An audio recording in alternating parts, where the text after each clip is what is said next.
Change your question, change your life. When it comes to planning your life, I want to get you to learn to ask 3 questions now.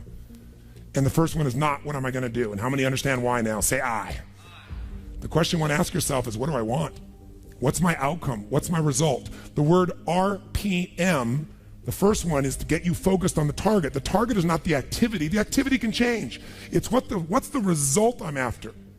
If you know exactly what it is you really want, what you desire, what you're really after, clarity is power. The more clear you are on specifically what you want, the faster your brain can get you there. But if you're generally saying things like, what do I want? Well, I want more money. Fine, here's $1, get out of here. Did you achieve the outcome? Yeah, when you're that general, you think you're not getting your goal, you are. The way you language your goal, the way you think about it, you're receiving it. I want to feel a bit better. I want to lose some weight. Fine, you lost a pound, you're done. Because your brain's like a servo mechanism in a bomb and a missile. The old days, you shoot a missile and the target was going, and if you missed the trajectory, you missed it. Today, what happens when the missile's not on course? What happens? It locks on the heat signature, and what does it do? It moves and follows it. That's the way your brain is if it knows the outcome, if it knows the result. So RPM starts with, I got to know the result. This is a results planning system. The rapid planning method, but you can think of it as a results planning system. I need to know the result I'm after before I ever ask myself what to do.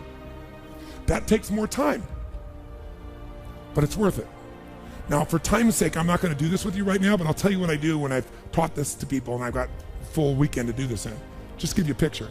If I asked you right now to write out your name, your full name. Now, some of you abbreviate your signature, but write out your full name in cursive. Go and do that one time. Write out your full name in cursive. I can't even use the word cursive. Is that really the word people still use? It means in handwriting, I guess, but in cursive. Just write it out full name, because you can do this later on. Now, if I had you get with a partner, and you can try this later if you want, I'm just going to tell you because I don't want to take the time because we have such limited time today. And I have your partner say to you with a stopwatch here, okay, ready? And I go, go. And you write it out. And you tell me when you're done. It'll stop. I write down how long that was. So let's say you wrote out your signature and it took 5 seconds. And then say, ready? Write it out. Ready? Go. You tell me when you're done. Stop. And I write down 5 seconds. I have to do that 10 times. You'll find in the beginning, you'll be, let's say, 6 seconds. I'm making it up. Everybody's signature is different. And you probably might get down to as little as 5 seconds. If you have like an iPhone, you could do it as a digital stopwatch. You could see the milliseconds. Then I say to you, I want you guys to write every other letter in cursive. In other words, you're going to write half as many letters. How long do you think it would take to do it? Half as much time? Most of you will take twice as much time in the beginning, and then eventually, what's interesting is, if I do it 10 times, and the last 2 or 3, and this makes no logical sense, and again, I don't want to take the time to have all of you do this 10 times, 10 times, 10 times, but you can go do it on your own, I'll just tell you the result. In most cases, even though you're doing half as many letters, you cut it by 2/3 of the time. There's something happens when you break an old pattern and you do it fresh. Your brain over the years has learned ways to move more rapidly since when you did your original signature, and you'll do it in 1/3 the amount of time. It'll take twice as much at first, and then it'll cost you 1/3 amount of time. Now let me tell you why I'm telling you this. The system I'm calling the rapid planning method, by the time I show it to you, you're gonna go, this takes more time than just making my to-do list. It will, when will it take more time? When? Initially. But once you get it in your nervous system, it'll take you less time because your brain will be thinking in outcomes and not activities. And when you think in terms of outcomes and not activities, pretty soon, some of the activities in your list you don't even need to do to get the outcome. You find a better way to get the outcome quicker. Now, how do you do that? Yes, 3 questions. Question 1, what is my result? What is my outcome? What is it I really, truly want from this?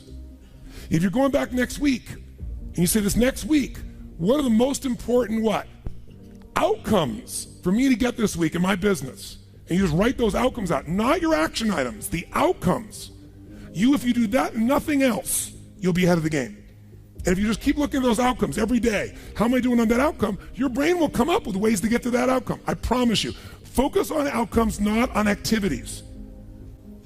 Action for most people, activities, most people may mistake movement for achievement.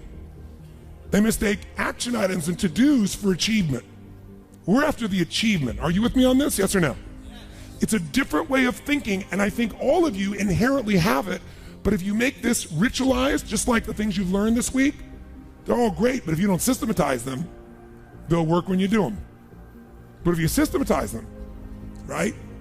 And you see like Mr. Hallman here, where he goes in and just does it and makes sure it's being done again, or what you've seen Chet do, or what I do. You just do it over and over again, you don't miss it. Now the results are geometric. So I want to get you to systematize the thinking, whether you do it visually the way I'm going to show you or not. So, first question, what's the result I'm after? What's the ultimate result? What do I want out of this week, out of this thing, out of my business, out of my life, for my body? And you want to be as what as possible when you describe that outcome, that result, is what? As clear and specific as possible. Generalities will confuse you. So it might take you longer than just writing down call so-and-so to think, if I'm calling my son, I'm going to call Jarek, or I'm going to call my brother. This is what goes through my head before I call him, always. What's my outcome? Because I don't want to just call him. I want Jarek to feel loved by his dad. Or I'm thinking about what's my outcome. I've got to talk to him about this thing that's out there. I've got to make sure I get through to him on this because I want to guide him and move him in this direction. That's what I want to be as his father. I don't want to just chit chat. I can do that too. So if you think before every phone call, before every time you're planning your day, and you think before you have any meeting, what do you think the first thing I ask of anyone when we sit down in a meeting is? Okay, what are your outcomes? What are the outcomes for this meeting? First thing I want to know, because if I know the outcomes, guess what? A lot of meetings, they're done pretty quick. Because if I know the outcome, you don't have to go through all the activities to sell me on it. Just, that's your outcome? How do you want to do it? Sounds good to me. Rock. That's how you make a meeting productive. I know a meeting's productive not by the hours or time. Sometimes it takes longer to the outcome than you want, but I'm going to get the outcome. That's, by the way, what you see with me on stage. That's why my times vary. It's based on an outcome. I'm going to get that outcome. I don't give a damn whether it's the right time or not. I want to do it in that time, but I must deliver the outcome. I'm going to get that. And by the way, how many like to have your company focused on outcomes, results, and not activities? Say I. People say all the time, well, did you get that done? Well, I left them an email. I left them a voicemail. I've sent them 3 emails. How many times have you heard that? When that happens with me, I'm like, but I don't show it. I just like, really? Wow, that's fascinating. We'll explain about our culture. It's about getting the result. So I can help you if you can't figure another way to do it, but there may be 12 other things we might want to do. Maybe they don't have the answer. Maybe somebody else can give us the answer. The outcome was to get this information, not to leave an email or 12 or 3 voicemails. That will not do any of us any good. How many follow? I work out, I train my mind, I train my body. It becomes a lifestyle. It's not just like you're depending upon somebody else. I'm not here to become somebody's guru. I'm not here to give them a gift. I'm here for them to open up their own gifts. And that's really what my work has been. Yes. I get frustrated, I get angry, I get all those things. I just don't stay there. I mean, I used to be there for a month or two. I used to live in depression. I was 38 pounds heavier than I am now. I lost everything. I moved into a little 400 square foot bachelor apartment in Venice, California, feeling sorry for myself. But I got so near the end where you think life has no meaning. It scared the hell out of me, and I developed tools, and I've never gone back there. I mean, have I gotten pissed or angry? Of course. People still think, you're not happy all the time, are you? No, I'm not happy all the time.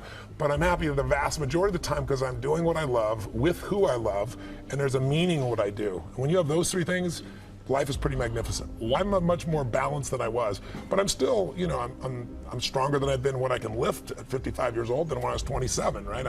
I can run faster, I feel stronger. There are limits to what you can do as you age, but thus far I haven't hit that limit yet. My event, as you know, I go on stage, I do 18 to 20 miles on the first day, and I do 26 miles. I'm on from 8 in the morning to 1 a.m. with a 1-hour break. People can vote with their feet.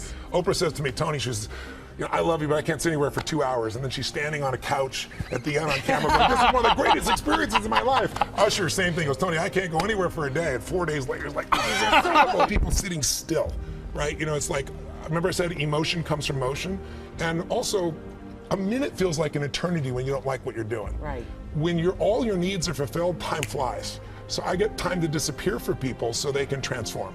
And I do it because I've done it for so long. I'm doing an event in LA in a couple weeks in October 22nd, 23rd, 24th, and we have 8,000 people from, I think it's 49 countries. We're translating 5 languages. And people from every walk of life, from young kids to people older, athletes, entertainers, average people, will all come and become a family and transform in ways that are just extraordinary. At the end, it feels like a mosh pit, like at a giant concert with people, and they just have a blast. Yeah, great music, by the way. Really? You're a heavy metal guy. I was trying to tell him I have that. all You like kinds a of lot. things. When I heard AC/DC, Greg says, "Oh, Tony likes this." Tony likes AC/DC. Yeah, absolutely. But we love everything. We do a mix because we use music as the soundtrack to our lives, and so we pull from all kinds of types of music. I think you were like So a not John singing Tesh kind of guy, that new age John kind Tesh. of, you know, that new age kind of music. Not so much.